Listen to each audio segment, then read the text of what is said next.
Guys, welcome in. So I'm going to go through for you the checklist of a deadlift. And again, this is to develop you, to help you lift more efficient, lift for longer, whatever it is, however you want to look at it. Now, looking at deadlift, they're very similar to all the others. We've got like the hand position, the foot position, and we'll break it down individually.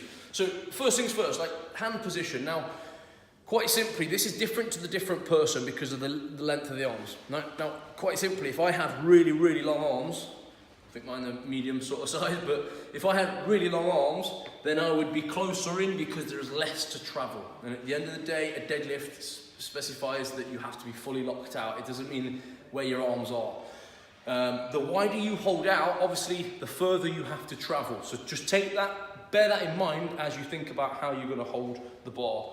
So for me, typically, I'd be holding the bar around sort of like this sort of width, and that is simply so that there's enough room for me to get tight and locked underneath into the bar. Some people go quite close, but your feet have to reflect that. Now, going closer means that your feet have to go closer as well. It may be something that you feel comfortable in, but it's something you have to try and figure out and work out. So first things first, just go for like a nice neutral grip with your hands, but then also try wider out and try closer in. So look at it as 3 different points if you like. So you've got close, neutral and wide. Any wider will become a snatch grip, any closer would become crazy because you'd be holding it too close. So that's the grip of where you're gonna put your hands. Second thing really is about breathing and how your torso is. So most important thing here is that you don't want to be lifting the bar with only your back. Now, as much as people think a deadlift is a back exercise, right? A lot of bodybuilders use it as a back exercise, as a back accessory, but ultimately it shouldn't look like this, and this is what a bad deadlift would look like. So from here, literally just pulling up and using the back. Now, yes, there is such a thing as a stiff leg deadlift, and there is some people that also lift like that have great lifts. I'm not taking that off them. However, when we're looking at efficient movement and developing how you lift, you literally want to be treating this like a squat. So, hands in the place where you've chosen. You want your torso to be as upright as possible in this position, and you want to squeeze your shoulders back. Now, in that position there, I'm in the best position to just drive with the legs. That's all I've got to think.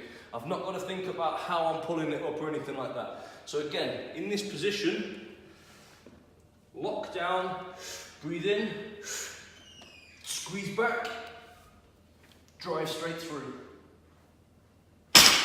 So the more upright your torso can be, the better it is going to be for you and the easier it's going to be.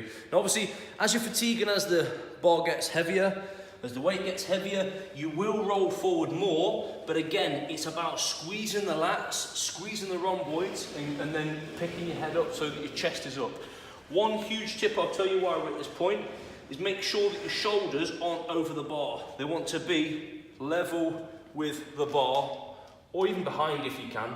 If you're behind that bar, you know that you've only got to drive through the legs to get that into that position. If you're over the bar here, it's a lot of back. I'm exaggerating it obviously, but it will look like this. And then you'll be pulling through and using your rhomboids at the last moment.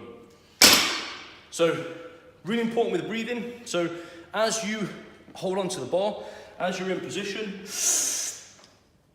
breathe up. Then you can breathe out at that point. As you breathe out, don't let this happen, just breathe out so that you don't go lightheaded obviously, and then you can put the bar back down. Excuse me.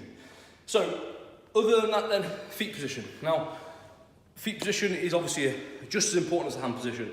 Again, the wider out you are, you become a sumo sort of deadlift. Less range of movement. I won't go into detail, but I'm not a fan of sumo at all. Just simply because conventional is such a harder and more developed movement to do, so I always stick to that. Sumo is good for an accessory, but in regards to the actual main lift, I prefer conventional. So conventional here, you want to slightly turn your toes out. And again, that's just so that you're getting that split of the knees in the right direction. If you're fully forward, your knees are going forward, all the load I feel comes through the knees. So turn out only slightly.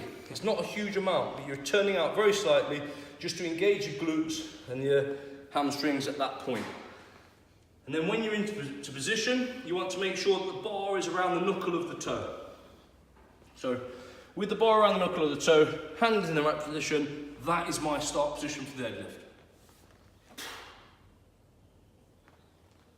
And controlling back down to there. And again, last thing I'll mention before we finish, look at the bar travel. So how the bar is moving up. So for example, if the bar starts here and it's coming forward, and then you're wasting energy and you're going to fatigue yourself. If the bar is forward and then it's coming backwards, again, you're going to be fatiguing and wasting energy. So you want to make sure that the bar is in the best position. You move around the bar until the bar is literally in a central position, and it's only then going to go directly up and your hips meet at that top point. Okay guys, so that's a full checklist of the deadlift. Look at them, change them around, have a think about how you move, think what's best for you, try and test it, that's the best thing to do. And again, any questions or anything I can help with, just fire away.